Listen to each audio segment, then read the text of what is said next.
Chapter 21. From previous chapter. Greater than wow, this skill packs quite a punch. It's no surprise that Lucifer is considered the strongest Sin series skill.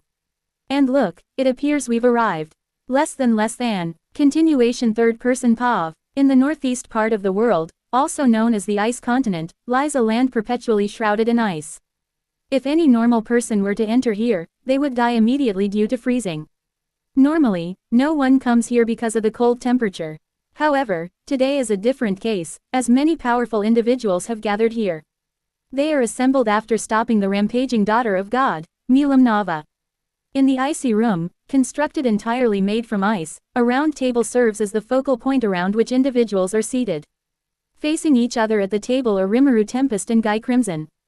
Positioned to Rimuru's right is Veldora, a true dragon whose power is second only to the gods. Though he may sometimes prefer pursuits outside of combat, his strength and prowess are undeniable. His mere presence exudes power, authority, and the potential of destruction and chaos. Currently, he is engrossed in manga. On Rimuru's left is the newly evolved true demon lord, Milam Nava, who lies unconscious and asleep. Standing behind Rimuru is Diablo, whose loyalty knows no bounds. Opposite them, Guy is accompanied by Velzard to his right and Romulus to his left, both beings of immense power and influence. Standing behind Guy are Rain and Misery. These beings are seated here to discuss the aftermath of Milam's rampage, but the conversation hasn't started yet. Rimuru POV. Now that we're here, what's our next step? While I want to take care of Milam, I'm also interested in hearing others' thoughts. What do they suggest? As for the importance of their opinions, it doesn't matter much to me. If anyone opposes my thoughts, then I'll just make them accept it. Guys, now that we are here, can anyone please tell me who this person exactly is? Romulus asked, breaking the silence once again. Yeah, Romulus, you don't know him, right? Then allow me to introduce him, Vels said to Romulus. There is no need for you to do that, Vels. I will introduce myself, I interjected before Vels could proceed. I want to make my introduction as cool as possible, and I am sure that Vels will not make it cool. So the best option is to do it myself. Yes, Rimuru, go for it. Show them your awesomeness. Less than yes, master, go for it. Also don't act too childish. Greater than, what are you trying to say exactly? Forget it, I'll just focus on current situation. Allow me to introduce myself. I am the fifth true dragon. Void Dragon, the embodiment of nothingness, the ruler of void, Rimuru Tempest. I declared, making a grand gesture as I opened my draconic wings and released a fraction of my aura. And yes, I once again altered reality to avoid destruction. Everyone, besides Veldora, is on edge due to my aura. What power? And the fifth true dragon. So all those years ago, the voice of the world announced it was you. That explains your power. But still, it's a big shock to see you in person, Romulus said in an astonished voice. Over time, the concept of the fifth true dragon became myth and legend. Despite the voice of the world proclaiming my evolution eons ago, there was little to no evidence of my existence, leading many to dismiss me as a mere fantasy. Only beings like Romulus and the Primordials, who have witnessed the passage of time, have knowledge of my existence. Who cares what others think about me anyway? I only care about the opinions and thoughts of the people who are close friends with me or those with whom I share a deep bond. I couldn't care less about others and their opinions. My purpose is not to entertain them. My purpose is to live the life I want.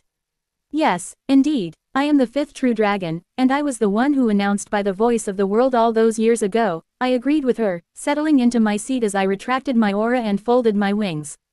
So what should we do now? I mean, about Milam. She is still young. And about you, Romulus, you also absorbed quite a lot of magicules. Are you okay? Vels asked, bringing up the questions which answer we all like to know. Well, there is one thing I would. Guy was about to say something, but Milam suddenly woke up from her sleep. Whoa, where am I? Yes, Gaia, where is Gaia? He was killed, sob. Milam started to cry upon remembering her dragon. I immediately moved near her and hugged her. Shish, there is no need to worry about anything, Milam. Now that I am here, everything will be fine, I said to her, offering comforting words. But, he was killed and I can't, sob, she began to utter some incoherent words, but I interrupted her and continued to comfort her. Don't worry, he is fine. And you will be fine too, I reassured her, as she continued to cry. After some time crying, she finally fell asleep. Do you want to meet your friend? I asked Milam after she stopped crying. She had cried in my arms for almost 2 hours. Really Tilda Noda? She asked me, and now her mood had completely turned around. I think she has inherited Veldora's personality. Yes, really, you can meet him, I said to her. Really real Tilda Noda? I mean really real Tilda Noda?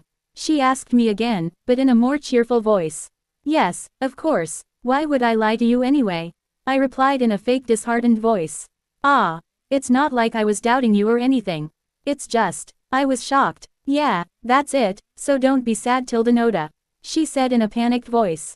It's nothing, so tell me, do you really want to meet him? I asked her again. Yes, of course Tilda Noda. She said in the most joyful voice. Okay then, I replied to her. Greater than Seal, where is he now?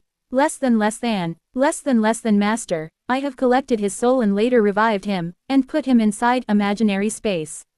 Currently, he is sleeping, we can bring him outside any moment you want. Greater than I see, that's good to know.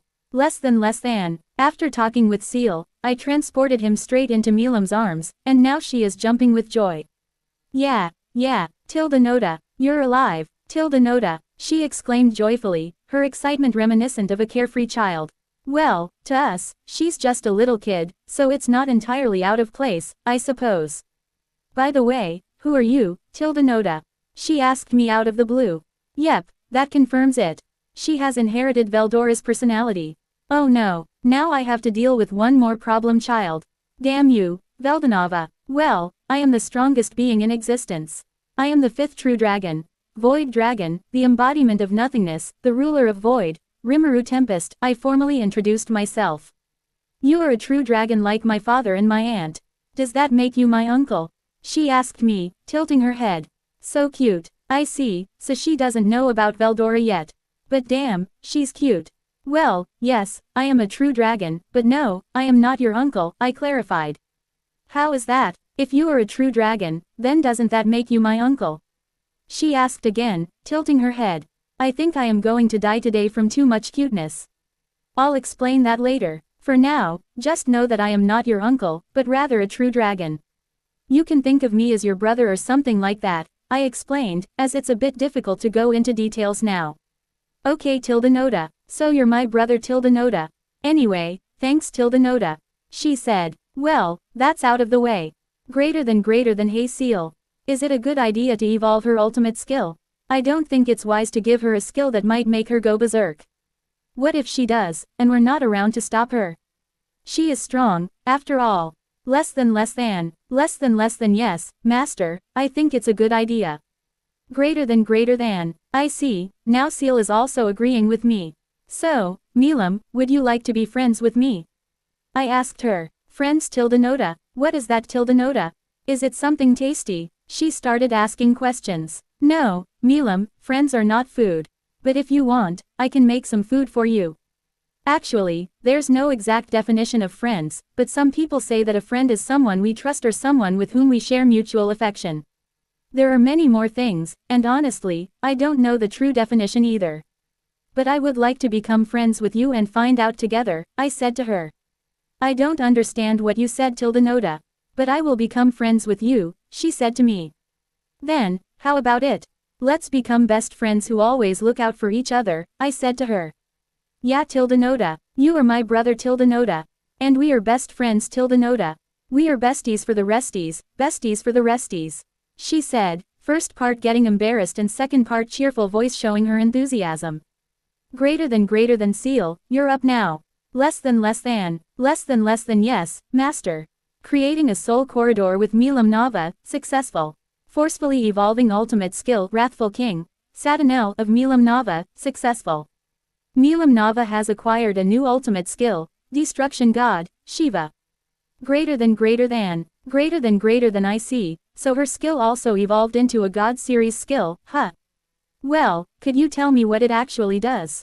Because from the sound of its name, it gives me the impression that it is one of the strongest skills. Less than.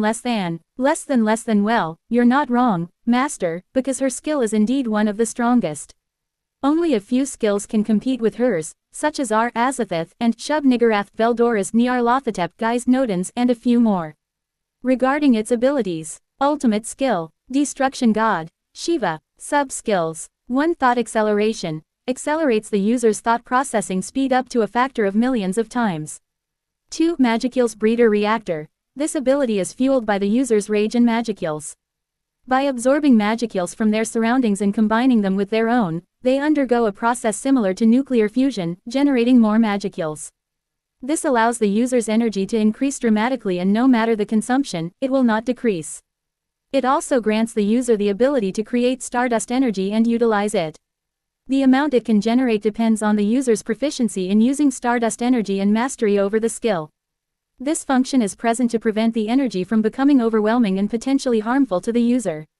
Milim does not possess the same level of control over Stardust as Veldanava. 3 Stampede, an upgraded version of the previous Stampede. It has new function which acts as a self-defense mechanism, ensuring that the user remains in control and does not succumb to rage-induced destruction when the Stampede is activated. In short, the user will remain sane when the Stampede is activated. 4 Star Barrier, an always active, multi-layered barrier around the user made of stardust. It can be deactivated at the user's discretion. It provides foolproof defense against any type of attack, equaling the performance of Ural's Absolute Guard and Michael's Castle Guard. It is possible to break through it with skills like Veldora's Probability Manipulation, the odds are 50 to 50. 5 Space-Time Domination, grants the user complete control over the elements of space and time, enabling them to perform actions such as space-time connection and instant motion with ease. That covers all the details of her skill. Greater than, damn, that's one heck of a powerful skill she's got there. And if I'm right, when she fully masters her ultimate skill, she'll be as strong as Veldora, right? Less than indeed. Greater than. After witnessing her skill, I can confidently say that the title, Daughter of God, truly suits her. What was that, Noda? I just heard something about my skill, Noda. And now I feel more powerful than before. She exclaimed in excitement. It's nothing, Milim, I just evolved your ultimate skill. It's a gift from me to you, Milim. Consider it the start of our friendship, I replied to her. Third person Pav. At this moment, Milim is so happy. She is happy because she is able to meet her dead friend again. She is happy because she found a new friend. Not just a normal friend, but a best friend who also considers her as a sister. In truth, Milim didn't fully understand what sister actually means, but she liked it. The simple act of having someone care for her brings Milim immense happiness. For the first time, she feels truly looked after, a feeling she's longed for but never experienced. And that's why she made a vow to remain by her new best friend's side forever and help him anytime he wants. Little does anyone, including Milim herself, except Seal, know that she's beginning to develop a brother complex, or should we say, an Oni-chan complex. Though she may not fully understand the complexities of her feelings, Milim embraced them wholeheartedly, cherishing the bond she shared with Rimuru and eagerly anticipating the adventures that lay ahead.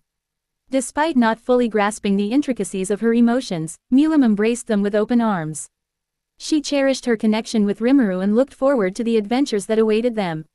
There will be no Rimuru x Milim ship, I just made this for fun. They will not enter into any kind of romantic relationship in my whole story. However, there might be some funny brotherly and sisterly moments, but no romantic relationship. Rimuru Pav. Calm down, Ramirez. These things are normal for Rimuru. If you stay with him, you will understand, Vel said, trying to compose Ramirez. Yeah, it's normal for him. And if you guys are finished, there is one thing I would like to do, Guy said casually. I have a feeling that it's something about his game with that hero. What is it? I asked him, though I have my suspicions. Nothing much, it's just a little idea I had. I thought it might be interesting to establish a Demon Lord Council. Each of us would govern our own territory and manage our subordinates, if you have any, Guy explained. And now I am positive that he's just trying to use us as his pawns. Well, I don't mind because he can't control my actions. And even if he tried, I just have to remind him of who I am. Well, I don't mind, especially since absorbing those magicules corrupted my soul. It means I'll enter a reincarnation cycle, keeping all my powers and memories, but my personality will change, much like you true dragons. And in about 25,000 years or so, I'll likely return to my original state. So, you could say I've fallen from grace and become something akin to a demon lord. So, I'm all in for joining this demon lord council, Rimuru said, making her opinion known. That sounds so cool, tilde nota. I'm in, tilde nota. Let's do this, it will be so fun. Milim exclaimed in her ever-cheery voice. What now? I know Guy just wants to use us in his game, but is it a good idea to let him involve Milim? Should I join too? You know what, screw it, I'll just join. It's not like Guy can order us around. I mean, Rimuru, Milim, and I are stronger than him. So I don't think it will be a problem. And even if he tries something, then I'll show him exactly who I am. If Milim is on board, count me in too, but what's in it for us? I accepted his offer and asked what I would gain in return because why should I help him in his game with the hero for free? How about this? You can have Jura Forest as your territory, and we'll figure out the rest later. Guy said, trying to come up with something. So, are you trying to imply that you have the power to decide where we live? We've been there for a long time, and the territory belongs to Veldora now. It's not like I want any territory anyway, I said to him. Veldora and I have been living in the forest for a long time, and some years ago, Veldora declared that forest is his territory. Veldora, huh, so, Veldora, why don't you give your forest to Rimuru here? Guy pretended not to hear me and said to Veldora, trying to intimidate him. But it didn't work in the slightest, and Veldora was about to say something in return to him, but I cut him short. As we talk, the room grows tense, with the question of who owns the territory hanging over us, overshadowing our previous conversation.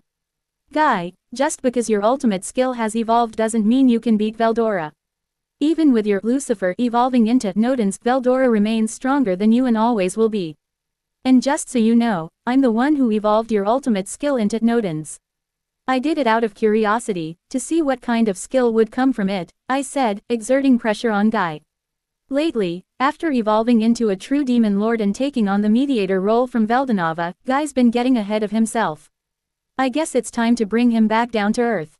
What kind of problem children do I have to deal with? And it seems you're forgetting some things, Guy. So let me remind you few things. I closed my eyes, letting the tension build in the room. The atmosphere grew so tense that Rain and Misery found it challenging to maintain their composure. Guy, even though I may not show it, I opened my eyes, activating my eyes of destruction and continued speaking. To be continued.